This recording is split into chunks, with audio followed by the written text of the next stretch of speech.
Hello everybody and welcome to Alan History Nerd. In this video I'm going to be looking at Darius I, also known as Darius the Great of Persia. And we're going to be trying to get a bit of an insight into his character and looking at some of the key events involved in his reign. In particular, what I'm doing this for is to aid A-level ancient history students and look at the key parts of Darius's reign that are relevant to the OCR. Darius ruled from 522 BC to 486 BC. His Persian Empire was absolutely massive. It included most of Western Asia, parts of Central Asia, the Indus Valley, sections of Northern Africa and sections of Northeastern Africa, the Balkans, the Caucasus, and stretched into the Greek world and some of the Greek peoples. So he had gained his throne through overthrowing Bardia, who was the legitimate king, and according to Rogers, Darius persuaded the other leading nobles that the monarchy was the correct form of government to continue with rather than republic or democracy. Again, this is one of these tidbits from Rogers which we're not 100% sure whether we can trust, but that's the story that is told. The region of his empires were controlled by satraps or governors. He is significant in our narrative on ancient Greece because his repression of the Ionian Revolt 499 to 493 BC was the immediate context at the start of our period in this study of ancient history and OCR. Our period starts with attempts to punish those who had supported the Ionians and conquer and subjugate Greece following the battle, and this includes the Battle of Marathon, and we see the process of Medizing. After his death, his son Xerxes invades Greece. So Darius is a really, really important figure at the very beginning of our course, and where we are looking at the interactions between the Persians and the Greeks. Now, from the OCR spec, this part is known as the challenge of the Persian Empire, 492 to 479. And the spec says we need to know the following. We need to know about Mardonius' expedition of 492 BC. We need to know about Persian approaches to Greek states. We need to know about the Battle of Marathon, Greek and Persian strategy, the threat of Greek Medizing, Sparta's response, Persian aims and intentions in the 480s, Darius and Xerxes' policies towards the Greek states. Now I'm going to touch on elements of that as I go through and try and build a picture of Darius from this period. As I've mentioned, the key theme here is the relationship between Persians and Greeks. So Darius I is important to us as the Persian relationship with the Greek world is a key theme to this unit.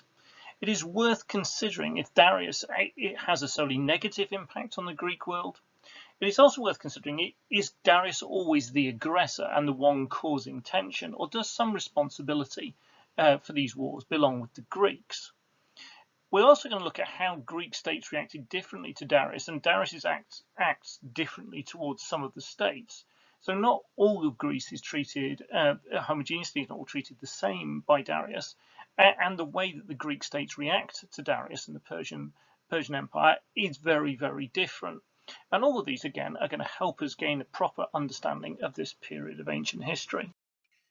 Knowing and using the ancient sources are absolutely key in our study. So we've got several prescribed sources. So we've got the Persian source, we've got Naski Rustam inscriptions number 1 and number 2. There are some other Persian sources, the Abdana staircase and the Behistun inscription, which are things that you might want to go and look into and look at in terms of giving you some extra detail. But we're going to mainly concentrate on the first, which is an inscription on Darius's tomb. We've also got the key Greek source for this period, which is Herodotus, his histories, and we've got the sections in there. So 6.42 to 649, 6.94 to 117, 6.120 to 124, and 7.1.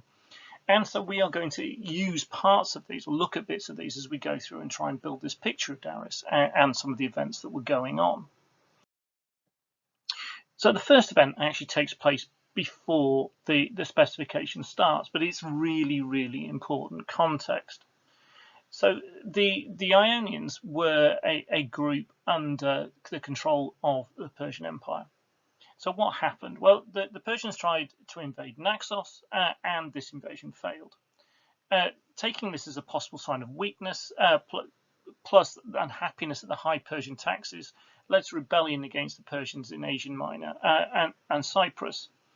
And this rebellion started in Ionia on the eastern coast of the Aegean, and was largely put down due to a key sea battle at Lade, and this demonstrated the Persian superiority on sea, and then we see the kind of Persian brutality in the Ionian city of Miletus.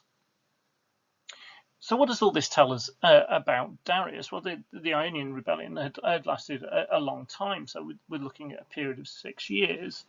Now it shows that he intended to expand his empire, as we see that the starting point of this was his attempt to invade Naxos.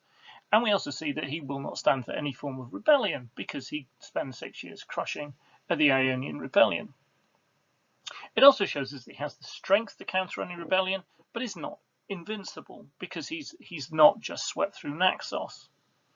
On his tomb, Nasci Rustum, Darius is displayed as being carried on the throne by people representing the different parts of his empire. And this again shows his strength. And I already mentioned earlier in the video, his empire was vast. And in the inscription, it says, "By the grace of Azur-Mazad, who was the primary god of the Persians at the time, I am a friend of the right, of the wrong I am not a friend." In this, he portrays himself as valuing loyalty, and that he believes that he's on the right side, that he is doing the work of his God, he's doing the right thing. And he says, "I give much to loyal men," and we can see from the reactions to the Ionian rebellion how badly he treats those who are not loyal. He sees it as his right to rule.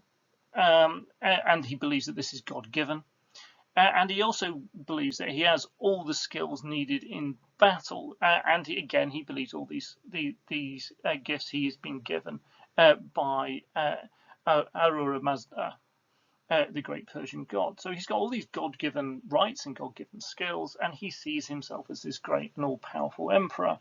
But he also, very importantly, sees himself as being just and bringing order and control, and that's why we see this kind of in keeping in his character and the strength of the way he reacted against rebellion.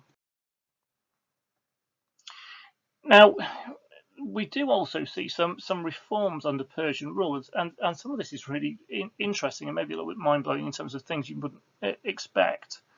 So there is evidence, as Darius claims to be, and it is claimed on behalf of Darius on his tomb, that he is just and he brings order. What we see in Herodotus 6.42, the governor of Sardis compelled the Ionians to make agreements among themselves that they would abide by the law and not rob and plunder each other. So this is Herodotus agreeing essentially with the Persian source about the idea that Darius brings order, he brings control, he brings law.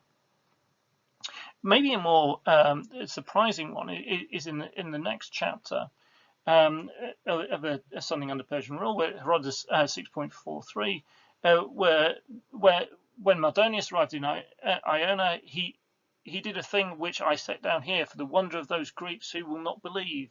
Mardonius deposed all the Ionian tyrants and set up democracies in their cities. So we would very much see democracy as a Greek invention, but we see it here being enacted amongst Greek people, but being enacted by the Persians. So again, that goes back to some of our themes. It's kind of everything that Darius and the Persians bring negative. Well, we've got two examples here from Herodotus, who is not a great fan of Darius. I think it's probably fair to say, where he is giving him credit for some of the things that he is doing in these years 491, 492. So we next move on to our next key event, which is Mardonius leading his expedition to northern Greek in 492. And well, first of all, what happened? And again, I'm going to use quite a bit of the Herodotus in explaining this. Well, to start off, Mardonius turns up with a large number of ships. A great multitude of ships and great army were assembled. The Persians crossed the Hellespont on shipboard and marched through Europe with Etruria and Athens as their goal. So this tells us that this is an invasion. We are seeing here Darius trying to expand his empire. Herodotus 6.44.1 tells us they intended to subdue many of the Greek cities as they could. It tells us the Thracians were subdued and did not so much lift up their hands against it. So this again, this idea of medizing, this idea that some of the Greeks just accept Persian rule.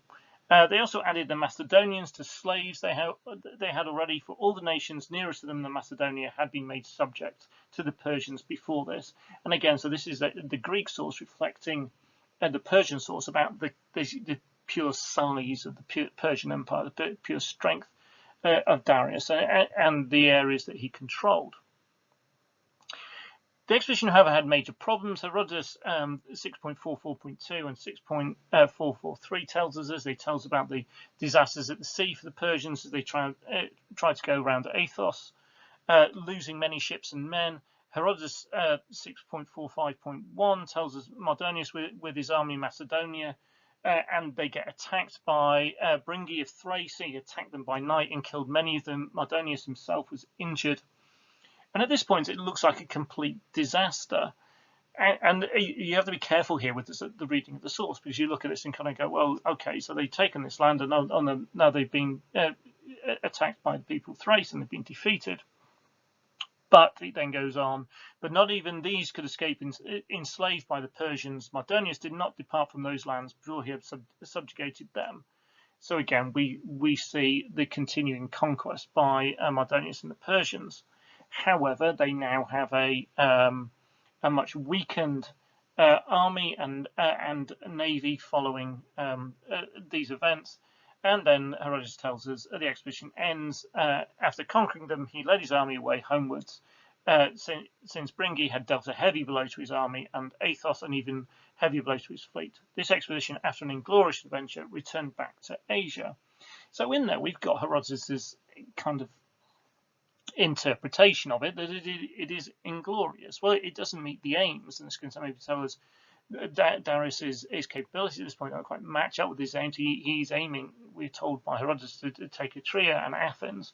Now, he doesn't do any of that, but he does take Macedonia, and he does defeat the people of Thrace, and he does take the Thracians. So we are seeing a degree of success. And they go back, but they don't go back heavily defeated. They go back because they've been weakened by losing men and ship along the way. So what does all this tell us about Darius? Well, it shows us that he intended to add more of Greece to his empire. And it shows us some states were willing to medize, accept Persian dominance. The 2 points above fit with the inscription at Nasgeh Rustam, and there were successes. He was also willing to retreat when short of men and resources, so he doesn't just send his men out to fight and die. When there isn't chance for success, the men come back. But he's determined. This is not going to be the end of it. But also, we see the Greeks are able to have some success against his men on the battlefield. And so, whilst we have kind of got this almost all-conquering Persian Empire when it comes to other parts of the ancient world, that maybe it's not going to be quite so straightforward when it comes to the Greeks. So the next event I'm going to look at is the sending of heralds to Greece in 491. So Darius sent heralds to demand the gift of earth and water for the king. And essentially this would be a symbol that they had accepted, that his overlordship, they'd accepted that he was more powerful than them, that they accepted his rule. I mean, they've been directly added to the empire at this point, but a degree of subjugation at this point in making these exceptions. And we're told about this initially in Herodotus 6.48.1. So he, Darius, sent heralds this way and throughout Hellas, which is Greece, bidding them demand a gift of earth and water. Many Greek cities obliged, so we've got this idea of medizing. However, Athens threw his heralds into the pit, and the other which was Sparta, into a well and bidden to obtain the earth and water for their king from these locations. And that last bit about the heralds being thrown into the well and the pit is from Herodotus 7.133.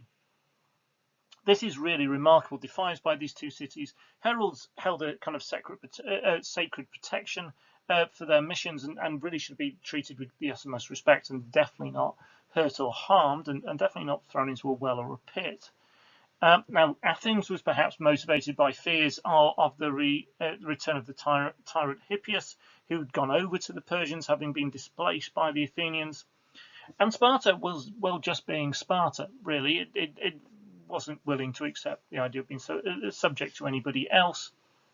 If any of you have watched the film The 300, please don't be confused. Sparta is not in Scotland, despite the shout of "This is Sparta" and all of that. And you might well have seen in the film the recreation of this scene with the herald being thrown or kicked in the way it's shown in the film into the well.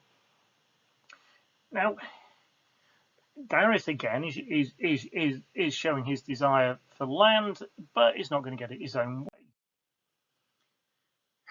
Again, this reinforces the message we get from Nasci Rustam, that he was friendly and loyal. If you were friendly and loyal, you would be treated well by Darius. He was pursuing what he believed was a God-given right to rule over other people, seemingly the world at this point, and bring order. He was confident in his military might if any stood against him, so he just feels he can go out and demand this tribute that people give him, earth and water, as a symbol of their subjugation, and they'll just say yes. But it does feed into this theme of Darius as the aggressor. Now, there is another side to that. Is actually this will lead to war, but how much blame for that do Athens and Sparta take, following the way that they treated the heralds? Would Darius have acted differently if they may have refused to give earth and water, but had treated the heralds with respect? Might well have been a slightly different case. Again, the war probably still would have come. But there's some interesting stuff in there, and we get a reflection not only in the nature of the confidence of some of these Greek states, but also this overwhelming confidence of Darius in his idea that people would just accept him as their ruler. Now, following Athens and others' refusal, including Sparta, to accept the Persian overlordship, then we see an invasion by the Persians. And the key event in this is the Battle of Marathon in 1490. And Marathon is a really significant moment, and something that needs a bit more time to go through in full detail. So again, there's something I'll come back to in another video.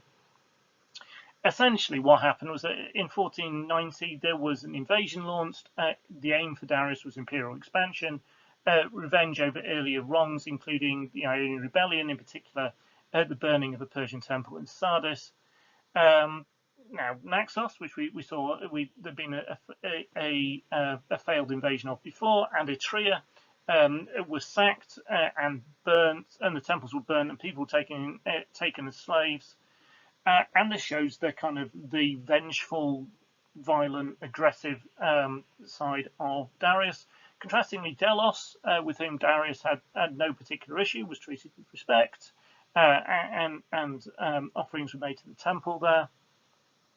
At Marathon, the Persians enter Attica, which is the key part of Greece, where Athens sits. And there was a remarkable victory for the Greeks, led by the Athenians, supported by others, such as the Plataeans. The Spartans actually arrived too late for battle due to a religious event. So this was very much an Athenian victory, rather than a Spartan one. So what does it tell us about Darius? Well, Herodotus tells us that Darius desired to take this pretext for subduing all men of Hellas who did not give him earth and water. So again, Herodotus is suggesting all the blame, all the aggression lies with Darius. If they won't give him earth and water, he's going to go and take them. Herodotus 6.95 tells us the order he gave them at their departure was to enslave Athens and Etruria and bring the slaves into his presence.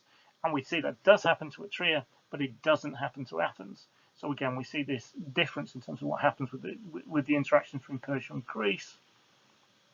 Those who accepted Persian dominance and or had done Persia no wrong, which we did fairly, we saw with Delos. Darius, however, also proved his vengefulness, particularly with his actions towards the Etrurians. Darius' determination to subjugate the Greeks remained, despite the fact he is defeated at Marathon.